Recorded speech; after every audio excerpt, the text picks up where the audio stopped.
flood control ngano nga nahilom na. Asan na ang hustisya sa laing issue na tabonan na? Unta madakpan na kining natago nga mga buhaya. Lubog na ang gobyerno tungod sa ilang tinunto. Hustisya para sa Pilipino.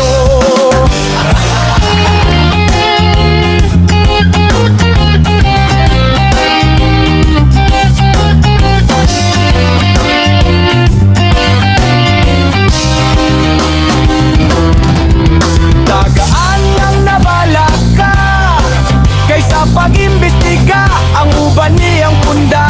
Gitudlo ang kasabuan